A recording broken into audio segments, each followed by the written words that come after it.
Welcome to the Massage Life podcast. I'm Jordan Pearson. I'm a chartered professional accountant, and I'm here with my wife, Melissa Pearson, who's a registered massage therapist. And we're here with a guest. We have Joanna Sapir. I'm just going to introduce you first, Joanna, and then I'll give you a chance to speak. So, Joanna Sapir is a business strategist for holistic practitioners, particularly those that integrate multiple modalities. Joanna's special ability is in helping practitioners set up repeatable systems and processes in their businesses to serve their clients more powerfully and enroll committed long-term clients and create steady income and cash flow. She has been a teacher and trainer for more than 20 years, from the classroom to the gym floor, and now to wellness practices across the world. She's born and raised in San Francisco. She's a mother of two, and a USA Masters national champion in Olympic-style weightlifting, and the host of the Business Revolution for Practitioners podcast. And you can learn more about Joanna at joannasapir.com. I just realized, Joanna, I don't know if I pronounced your last name right. I hope I did. You got it. Exactly. Yeah. Yeah, so welcome, Joanna. It's great to have you here. Thank you. Great to be here. Yeah, we've only ever had one other guest on our podcast, so it's exciting to venture and to talk to more people. You know, it's really important to us to be connected to people who are in this space, and just to really, I love learning, and Melissa does as well, love learning from other people who, have a lot of experience in the business side of things, working with wellness practitioners. And so it's an honor to be able to connect with you and to have you on the podcast today. So thank you for taking the time, Joanna. Absolutely. It means a lot to us. Excited to be here and happy to share. Yeah. Yeah. Awesome. So I gave an introduction, but you want to just, was there anything I missed? Anything else you wanted to say just about who you are, or just to, you can brag, you can take some time to, boast about all of your achievements, or... I don't need to brag, but just to share that, I think all of us in wellness and in bodywork and massage therapy, but really any wellness fields, we get into this work not because we're like, ooh, I want to start a business and be a business person. We get into this work because we are attracted to this work that we do, and we want to help people, and we see the power of its healing and helping. And so I was just like anybody listening in the same way, but I ended up starting a strength and conditioning gym. But it was the exact same thing. It was like, oh, I know how to do this, and this changed my life, and I want to bring this to other people and help other people. And I ended up very organically kind of opening this gym, and very quickly it grew and was, quote unquote successful. And I very quickly realized, oh my goodness, I don't know how to run a business. We're allowed to start businesses without any business background whatsoever. I don't have business in my family. We're all like public servant kind of people. I had been a public school teacher for the previous 10 years. And so I had to learn it. And basically what I do now is explicitly teach practitioners, body workers, massage therapists how to do the business side of things, because so many people get into business and they just piddle along, and a lot of times end up either struggling so much that they just go out of business, or the other end of things, get so slammed and busy that they burn out and go out of business. It's like there's both ends, and neither is better than the other. They're both terrible because you're not able to give your gift and help people the way you want to. So I'm here to help people avoid all of that, because you actually can have a really sustainable, and I'm sure Jordan, more profitable business that really helps people and helps you, serves you as well, Right. So Joanna, were you self-taught, or did you reach out to other professionals? Like, how did you develop these skills yourself? Yeah, I mean, it was just years and years of learning. And so I think it was a combination of, first I started like reading journals and where can I learn this stuff? And then I started hiring people to work with, for sure. One of the first consultants I worked with, created this spreadsheet for me. It was like that was pretty short. And then I found this person, I was kind of hopping around.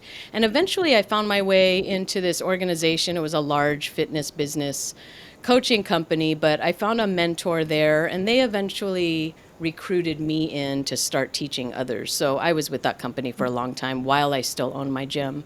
A combination of various mentors, of reading a lot, and soaking it all in. And then given my background as an academic teacher previously, it's like really a gelling of all my skills and where I come from, that I'm somebody who takes information and builds it into frameworks and structures that make it easy to explain and teach others so that they can apply it. So it was a very natural fit for me to learn stuff myself and then translate that to others. Right. I love that.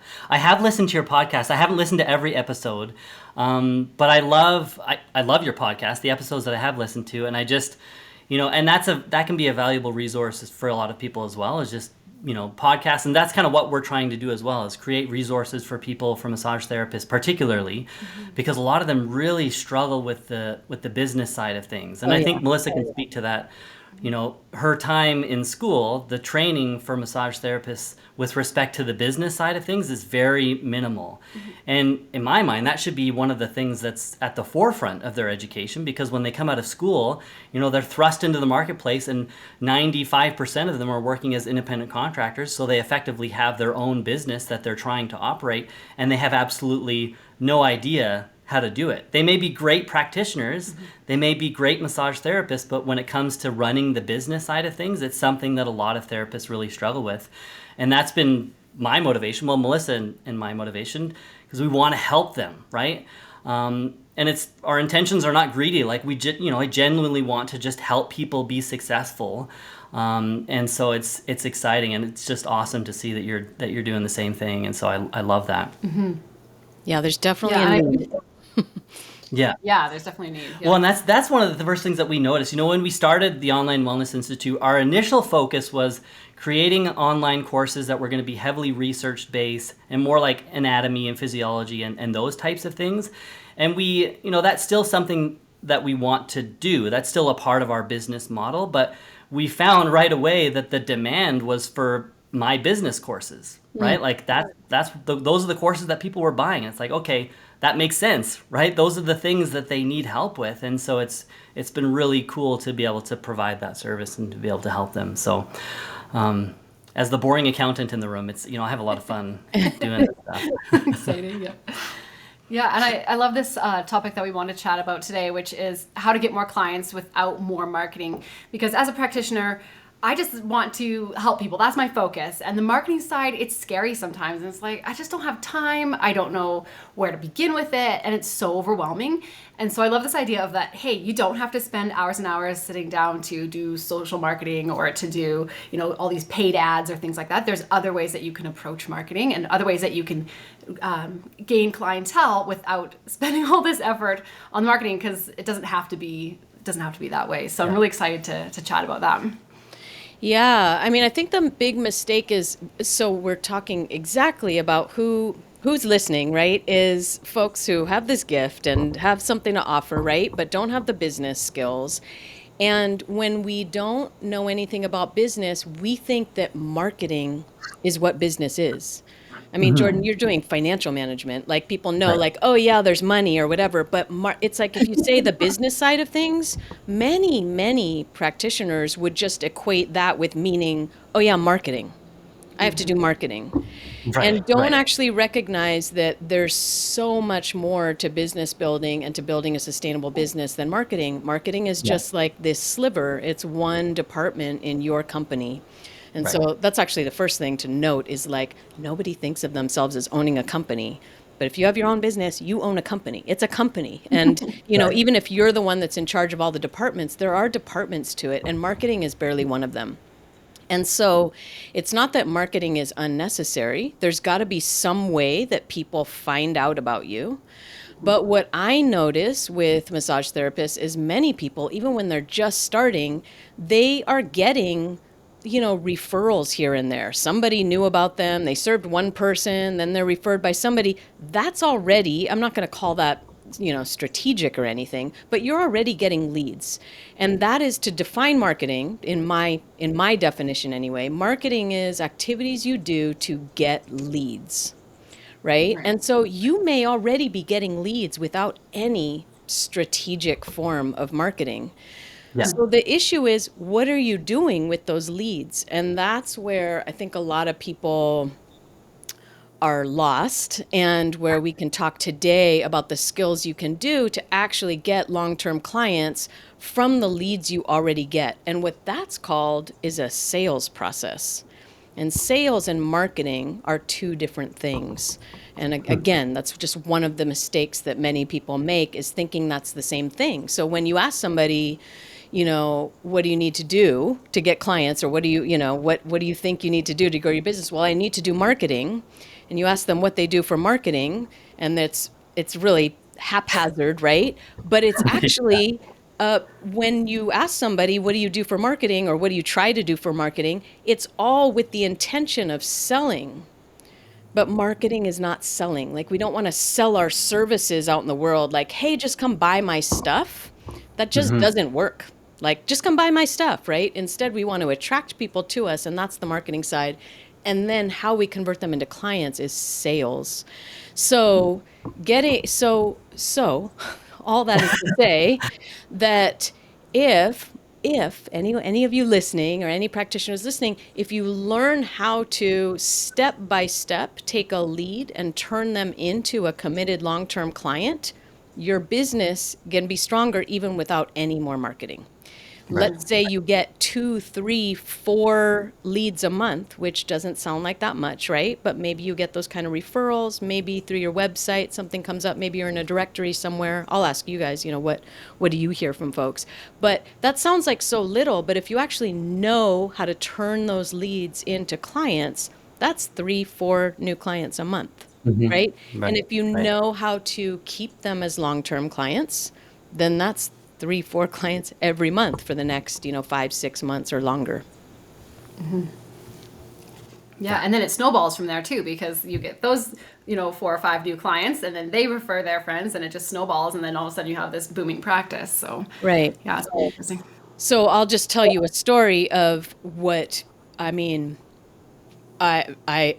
This just happened to me maybe 3, 4 weeks ago. I wrote about it to my email list, but I haven't talked about it on my podcast or anything.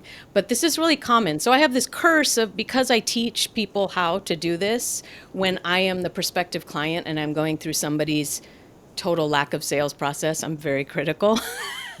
Which is like, it's hard for me because I just wish they were better at it, because I want to be served well. Do you know what I mean? It's really about serving your prospective client well. And I want to be served well. And this is a story of me. I have ended up without this service that I need. So, I have I have a body worker.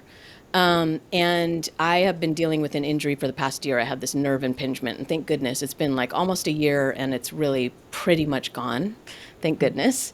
But I was seeing him throughout the fall, and he recommended this very particular practitioner to me, in a very specialized field to see. And he gave me the name of somebody, a woman who's local. This is all local to me. And so great, right? He gave me her name and maybe her website or something.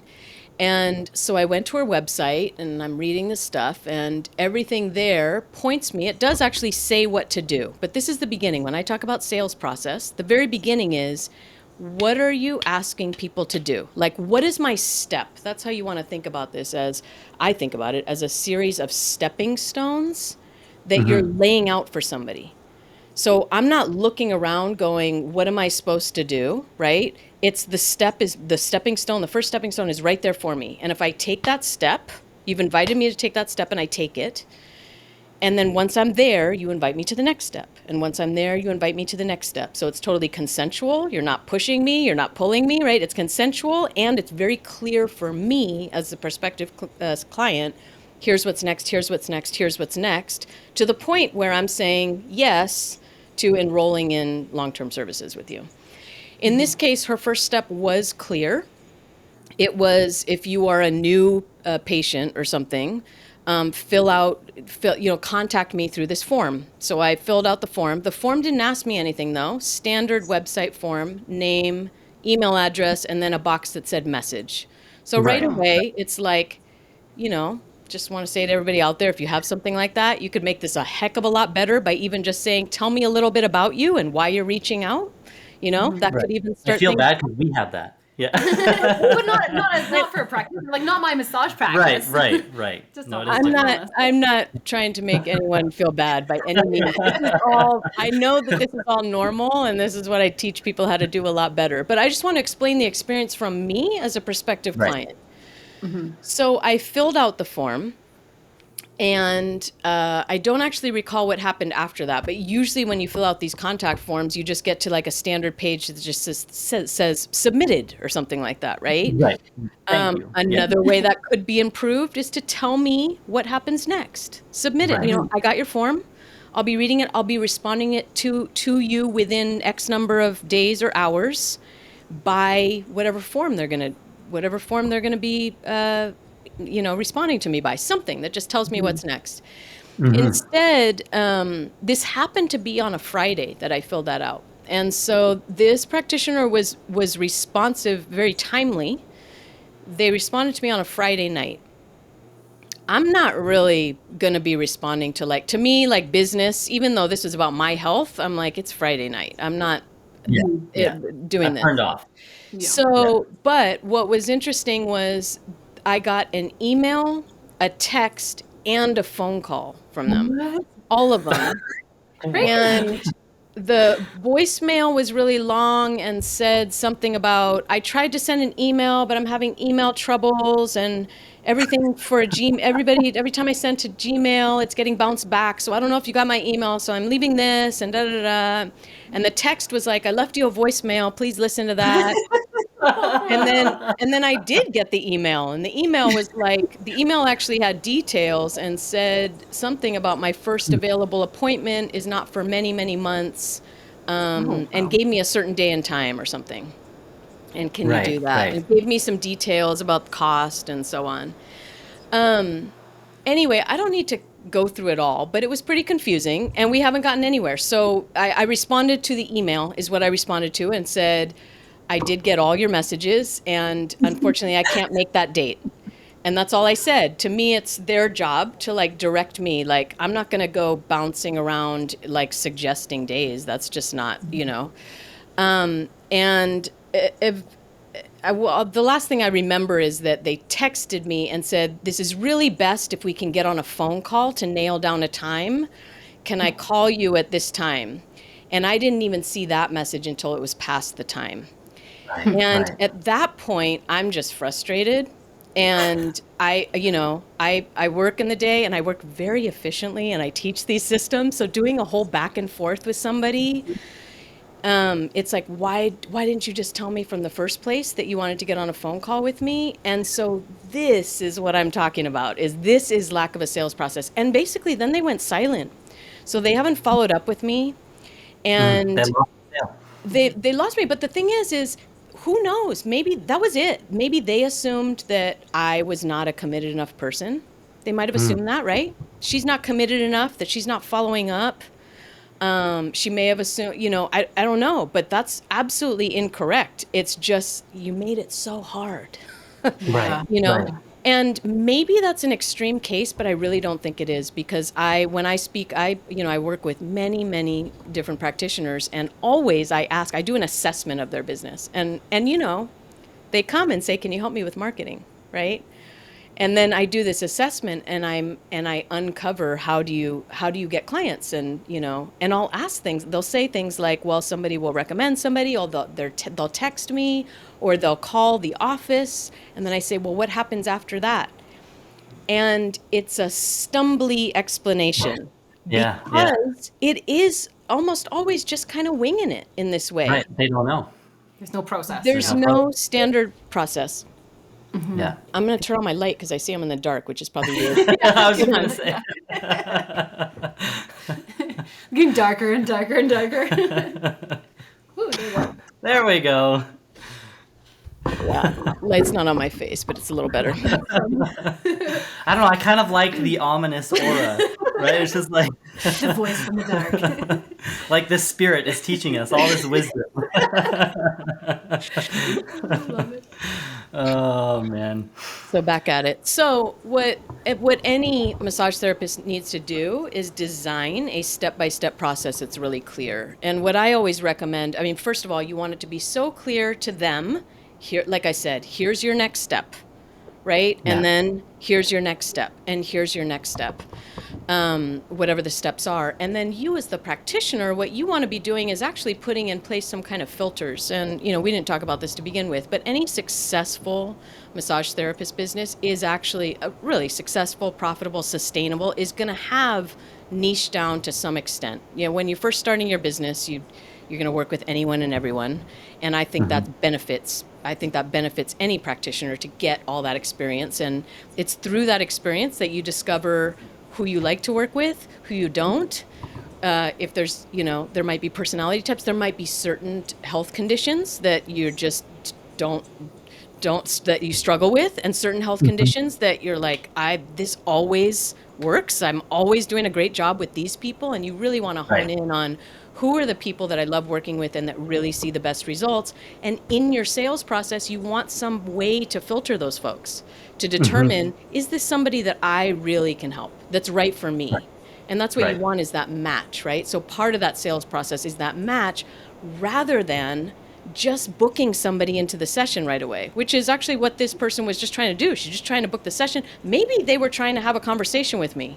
I don't know. Maybe they do some kind of vetting, but that should have been clear right from the beginning, right? And so what they could have had on their website instead was, and this is what my clients who are in-person practitioners do, is we do a 15-minute phone consultation, which is the initial screening process. And then from there, they're invited into actually a full assessment and consultation. And from that assessment and consultation, a treatment plan is laid out, or a long-term plan is laid out, and the client is enrolling in that whole plan. Right. So you're getting commitment from people right from the beginning of what the work is on your part and theirs, what the commitment is on your part and theirs for them to reach their goals, which means you have to have conversations with them about their goals rather than just trying to please them right now, right? Like make you happy right now. This is, what are you actually after? What's the issue? Yeah. Right. It's interesting. It's so fascinating hearing you talk about this, because it's consistent with some of the frustrations that Melissa had early on. So for many years, she worked for different spas and clinics, and for the most part, she was at the mercy of their processes, right? Their sales processes, and there wasn't a whole lot that she could do to really kind of build her own practice.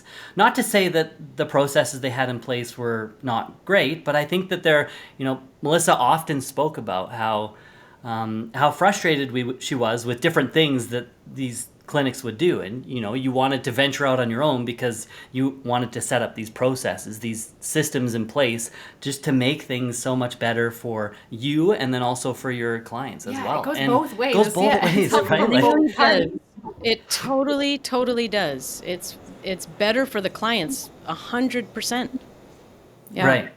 Because I think often we don't really think about that. Like, and I don't know, I'm just speaking off the cuff here, but I think, your main goal is to get clients, to get people to come and see you, but rarely do we actually think about the customer experience, right? The process that they have to go through to get to you. And so this is a really fascinating conversation. It's not something that I've really thought about a whole lot, but I think it's a really valuable thing for us to be talking about. And I'm sure you have a lot more you want to say as well. Well, I think sometimes people think, I'm not busy because I must not be a good practitioner. Yeah. Yes. And they think it's somehow a reflection on the treatment that they're giving. I mean, it could be that. It could be true, yeah. It could be that. But I think often it has a lot to do with this, what you're talking about. It's just like you're not making it easy for people. You're making it challenging, and people give up real fast. I've had this experience with all sorts of businesses. I've been on someone's Instagram page and say they're selling candles or something, and it's like they make it difficult for me to even purchase a candle. It's like, wait, how do I buy this? And it's like, PM me for purchases. And it's like, I don't want to have to message you and then you're going to come back to me and tell me what you have available. Right. And we're this back and forth. I'm like, back and forth. Don't make it hard for me to give you money. Right. This makes no sense. Yeah, it's a really good point, Melissa. And when it comes to our own health, that's a night and day difference from getting a candle. Dealing with our own health issues is really intimidating. Really intimidating. Yeah. And I have this story. I just will never forget this. It just stays with me forever. Of when I owned my gym, we had a great sales process, and it started with a free consultation, and they'd come in, it'd be an hour-long consultation. And I remember this one time, I was sitting waiting for this man to show up for his consultation, and it was 10 minutes in, and whenever somebody hadn't shown up within 10 minutes, I would pick up the phone and call them. And 9 times out of 10, I mean, it didn't happen all that often, but almost always somebody would say, "I'm stuck in traffic. Thank you for calling. I didn't know where, where your number was. I'm on my way." Yeah. Well, this one time, the guy says, "Yep, I'm sitting inside my car outside your gym, just trying to get the courage to walk in." Oh. Oh, jeez. Jeez. And that is, I mean, that is what it's like to deal with health stuff, and so it is like that. When we're talking about customer experience, it's like we want to facilitate their health and healing, and it's not easy for people to come forward and do something about that, Right. So, Joanna, do you think so you had a process in place where you would call these people 10 minutes, if they were late for their appointment 10 minutes. Do you think that was the thing that like the difference maker for people like that who were, not feeling comfortable coming in? Like, because I just think about the experience for this individual who, didn't have the courage to come into the gym. Like, what was it about your process that really helped him? It sounds like that was maybe it. I don't know. Well, all that was the free consultation. Right. So, I mean, if we're talking about a massage therapist, and if we're talking about I teach this very specific sales process just because it's proven. I do it over and over with practitioners. And in that process, as I mentioned, there's a 15-minute phone consultation that begins. It's called a number of different things. That's usually what a practitioner will call it on their website. That is, as I said, the first filter and the vetting.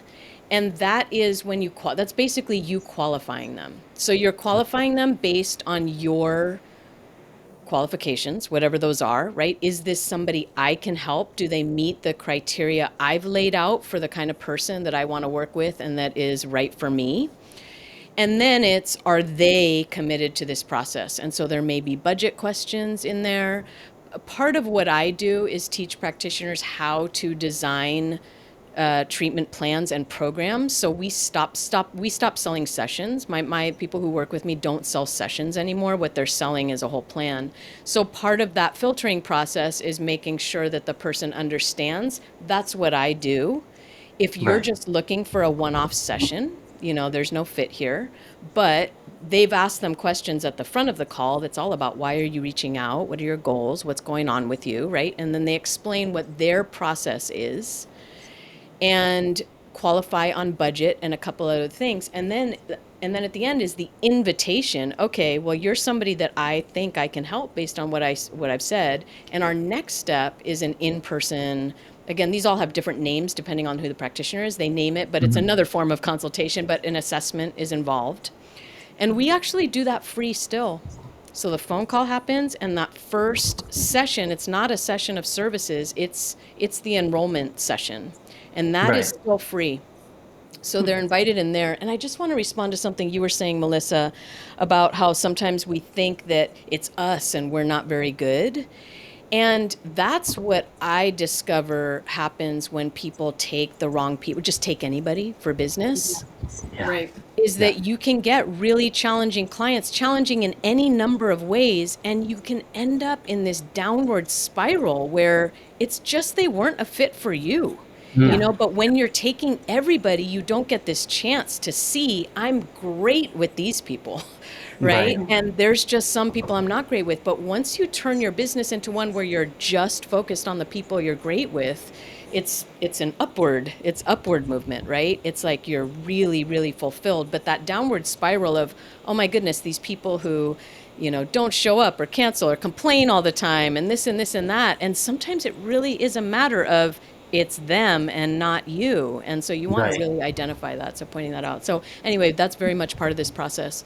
So I already forget the question I was answering. What was that? It was a terrible question anyway, so don't worry about it.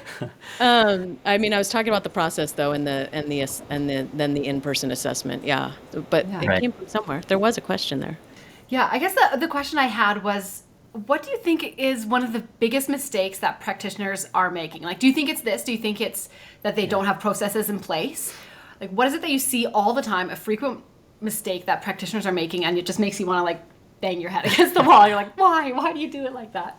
Yeah, all of the above. But I would say what to me is a big, I've actually feel worried for people, and it's really, really common. So yes, I bang my head, but it's really about the massage therapist is, this is going to sound shocking maybe because I know it's really, really, really common. Shocking just because it's like what almost everybody does, but is using their personal phone and texting for business. And I just think it's a huge, huge, huge mistake in terms of boundaries. I think like learning your own boundaries as a business owner and as a practitioner, particularly in health where you're helping people, is so essential. And that texting, I was just having a conversation with somebody else the other day, and they're like, yeah, somebody will text me at dinner time, and it's like I'm supposed to be with my family, and suddenly I'm like responding to a client. And you shouldn't even be like, that's your fault. You should not be, Right. that should Right. not be how it is. Like Right. you need clear lines between business and you need your time with your family. That should all be separate. You have business hours and then all the rest. And your business hours, go ahead and respond to people. Even within your business hours though, you might only have 2 times a day where you're responding to people, right? And so Right. what happens with that kind of people can text you and like, oh, my back hurts, can you see me or whatever it is then you go bending over backwards to fit people in. And it's this codependent kind of savior. It's like a really unhealthy, it's an unhealthy relationship of like, I'm here to save you and I'm here to fix you. And I will not worry about my own needs in order to serve you because I think that's making me more worthy. I think that that's what my worth is, or that's why I can charge money for what I'm doing. And like, that's just not true. That's psychological kind of codependency stuff, And so that's what I'm going to put as the answer to your question is, it's something to really, really watch out for. And like I said, I know it's super common and it's not healthy for you. That's what I'm going to say. Right. Well, and I think for a lot of people, it's probably driven by, the financial circumstances, right? Like, a lot of people, they can't afford to have 2 phones. But I think to your point, there's still, if you're going to only have one device, whether it's you have, it's set mediums that you communicate with people through, and turn those things off. You turn those notifications off when it's not your business hours. I don't know how it would work for everyone. I think you but can also have a separate phone number with one device. Right. And I think then you don't have to buy a separate phone or whatever. Yeah. And then, you could put more limits on that. I like that. Yeah, that's really interesting. Yeah, because we're bad at that. Yeah, and I agree. It's this whole mentality of like wanting to serve people and wanting to Right. keep people, Right. keep people happy. And Right. Well, we had this experience last night. So what time was it? It was like 10:30, 11 p.m. and we were in bed, and we got an email from one of our customers who had a question about one of the products that we sell. And we could have responded to that email right away because it would have been a really easy thing to deal with. But it was like, it's 11 p.m. and you also don't want to set this precedent that it's okay for people to email you at 11 p.m. and you're going to respond right away, right? Because if you set that precedent, then people are going to take advantage of you at all hours of the day and night. And so it is important, to your point, Joanna, to set those clear boundaries and to be to stick to them. For yourself first, right? Yeah, What are my work totally. hours? Totally. I just find, one of the first exercises I do with clients is laying out what's your ideal schedule. And it's amazing how many people don't think about it. They end up making their schedule based on other people's needs. Well, like, what about your needs? What is your ideal schedule? And so we make that, what's your ideal schedule for your life, period, not just work, right? And so where's work fit in? And then within your work schedule, what are your client-facing hours? And that's another thing that, especially solo practitioners who are fairly new and aren't doing anything really business-wise or understand the business side of things is, you think, well, I'll work 40 hours a week, and you think that's 40 client-facing hours. Like, no, that's not how it works. And so my other shocker to people usually is like, okay, what's your ideal schedule when people are given the permission to actually note, like, when do I ideally want to be working, usually it ends up more like around 20 to 30 hours total is usually where it ends up. And then within that, I say, all right, guess what? 50% of those hours are client-facing hours, and the other 50% are spent doing your finances and your admin and your sales and your marketing. Right. Right. And so just even starting there with identifying what are my client hours, and that's it. It's not slipping people in and asking them, when do you want? Right. You know, you have those slots, and those are the slots. That's it. And also get an automated scheduler, you know? Yes, Yeah. please. Thank you. That's one of the things that frustrates me whenever I try to book a massage. If they don't have the means for me to be able to book online where I can just like pick a slot, I don't even bother, right? If I have to pick up the phone and call a therapist, it's not going to happen. I'm never going to come and see you because I'm too busy. I don't have the, because then there's this back and forth like, oh, well, that doesn't work. Let me check my calendar. Like, no, let me see your calendar. And I'll just put myself in a spot that works for me. That's exactly what I was talking about with this practitioner and that back and forth. I was like, I just don't have the time and tolerance for this, Yeah. Joanna, can I challenge you on something? Not to be contentious, but I think it would be really. So you talk about, what's your ideal schedule, but at the same time we're talking about, well, what's your ideal client? And I don't know that those two things always jive, especially for massage therapists. To give you a good example is Melissa. Melissa loves treating families. She loves working with pediatric clients, and so. But she also really wants to be able to work just, a 9 to 3, right?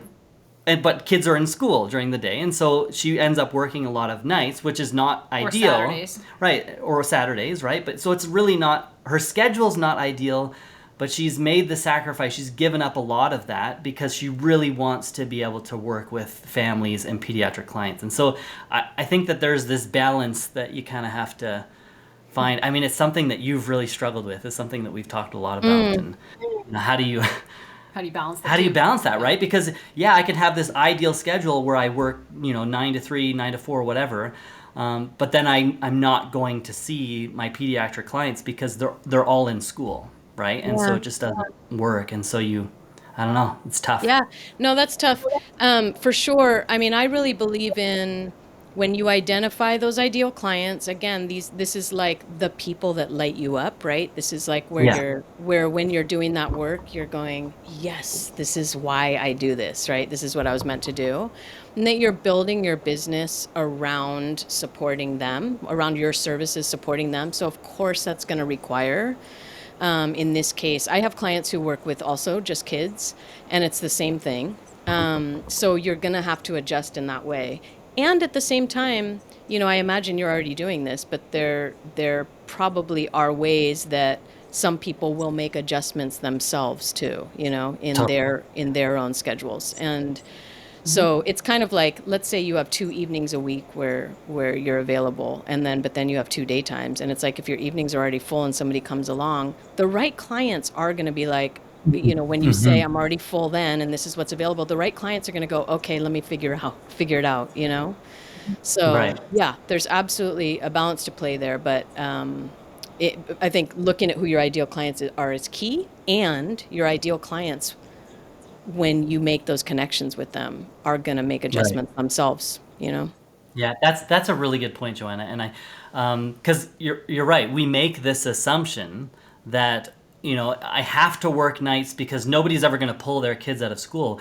But that's not true, right? Like if my kids love you and they are begging for you to come over and massage them, right? I'll pull them out of school for 2 hours so that they can see you, right? Doctor's I'm sure there are some, appointments happen during the school day all the time, and they just write the note for the school, and we don't question it. The parents don't question it, Yeah. So that's so true. Yeah, we pull them out for the dentist. Nobody likes the dentist. Right? We're much more excited to get pulled out of school for a massage. Yeah, that's an interesting point. Yeah. Cool. Did you have any other tips you wanted to give for how to get more clients without more marketing? I'll give tips all day. What's on my mind is that I know that you asked me a question that I was answering, and I think you're going to listen to this and it's going to like it got left, which is where I'm like, I was talking about sales process and then it got cut off. So I am just kind of concerned that that there was That's something like missing that's there. how this podcast works though, Joanna. We have We're this pretty chill.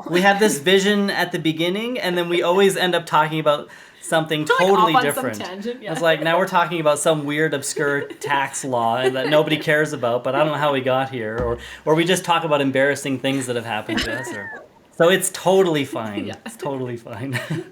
Our listeners don't seem to care too much.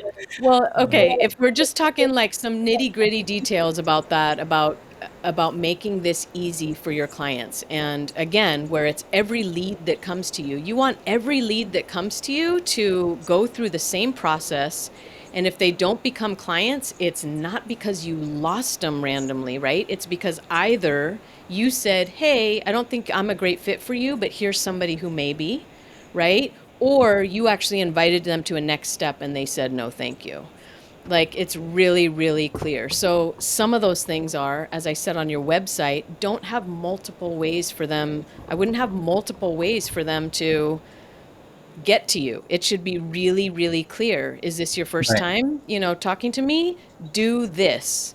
And as I said, I teach a very particular phone conversation that happens.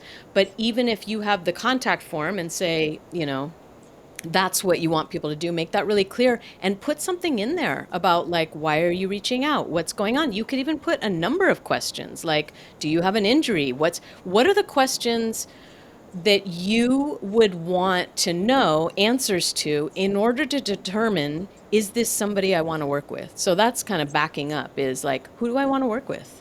Right? It's easy to start with the no's. It's easy to start with looking at your past clients and go, who was awful? I mean, it's bad to say that, but like, and maybe there wasn't somebody awful, but like, who just, that was rough. Drained you of all your energy. Yeah, exactly. Who was draining or who was rough, that was rough or like that didn't work out right or I tried and tried and tried and it didn't work, like whatever the reason, or they treated me badly. I mean, I've heard nightmare stories of, things with payments and demands and start with that and then actually like lay out like what was it? What happened there? What went on? What was the characteristic of this person or their body or their injury or whatever, what behavior, any of it, and list like what were the qualities in the no people, in the people I would call your no clients. And Yeah. though that's what then you can reverse that and kind of start to filter for that in the very least when people are reaching out to you, Yeah. and then tell people what's the next step and then what's the next step and what's the next step, right?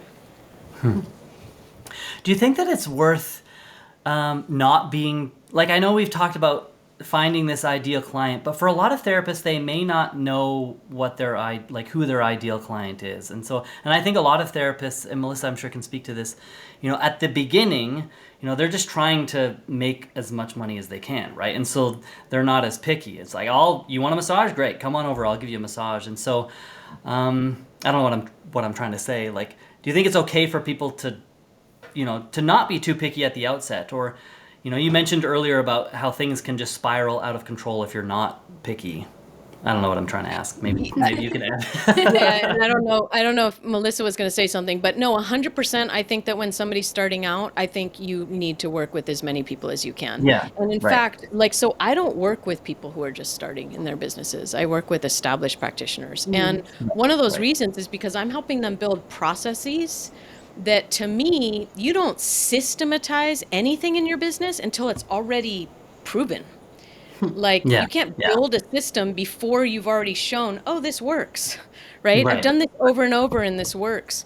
And part of that is, understanding who your ideal client is. And I regularly get people who really want my guidance to start their business. And I actually tell them, I'm like, just go be as scrappy as you can and do the best you can and just experiment. Yeah, I make mean, mistakes. really. Yeah. Yeah, exactly. Make mistakes Right. and go, and also I think a really good lesson though is understanding there's going to be really rough spots maybe, and just know like that you're just learning. Like doesn't make you bad at what you're doing, doesn't make you a bad practitioner. You're going to make mistakes and that's going to happen, and just keep that as data.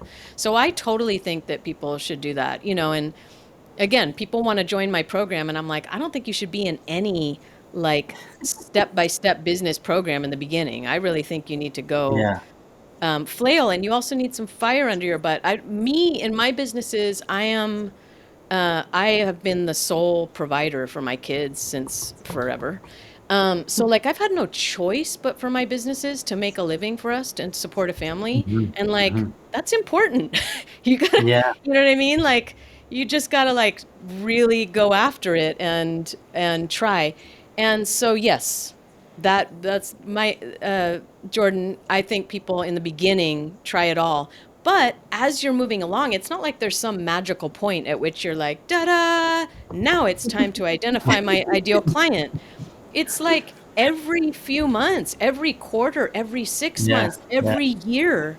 I've been in business for years and I still hone in on this more and more and more. You know, I have very particular client avatars written out and so on. I revisit those at least every 6 months.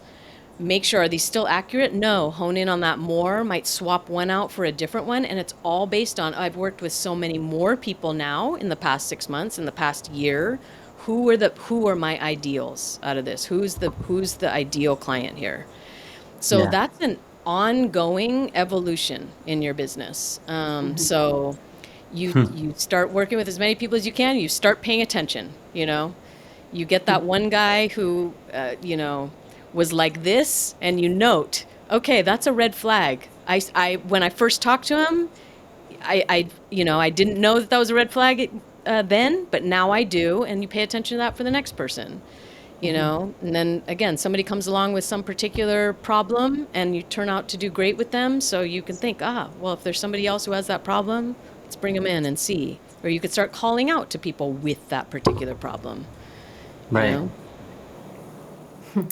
Joanna, I love what you said about you've been the sole provider for your family from the beginning, and most of the people that we work with are women. Like a lot of massage therapists are women. There's not a whole lot of men in this field, and I think so. For just to talk about kind of our own story, there was a period of time where I wasn't able to work, and Melissa had to be the sole provider for our family, and I remember that was a scary time for you, but it was cool to see Melissa really rise to the occasion, and I think that there's a lot of women in this profession that they don't really understand their potential, right? And I think it helps for a lot of women to take a step back and say, I'm good at what I do. I have a lot to give, and there's I can be really successful at this, and just have this mindset that no, I can do this and I can be successful, and I'm going to go out there and I'm going to make it happen.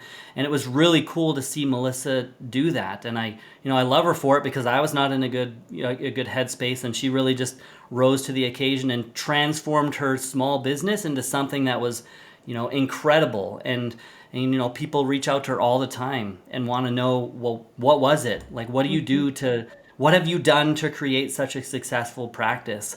And it's like, I think at the foundation, it's the fact that I believed in myself. Melissa believed that she was, good at what she did, and that she could be successful. And I think, whether it's self-esteem or whatever, like, people just need to believe that they're capable of doing this. And yes, it's going to be hard, right? Nobody wants to deal with the accounting and all the other things that we hate about our businesses, right? But like, you can do it, right? And I think that's one of the things that I hope listeners get out of this, is just this inspiration, this motivation, this belief within themselves that they can go and do great things, because I've seen it time and time again. So Definitely. Yeah. And I think that it's so helpful to have someone guide you as well. And so this conversation has been so enlightening. Like, I love this. Learning from you, Joanna, has been amazing, because you just seem like you could probably talk for hours and I would just be like at your feet, like, teach me. But I know that our listeners can also learn from you further as well. And so I was wondering if you could tell us a little bit about your free masterclass that you have offering as well, because I know a lot of people would be really interested in that. Yeah, so I have a whole framework for massage therapists to build a profitable and sustainable business. And I call it the Client Champion Formula. And I have a free training for you all, for your listeners. I think you could probably put the link in the show notes. It's at joannasapir.com/massage life podcast.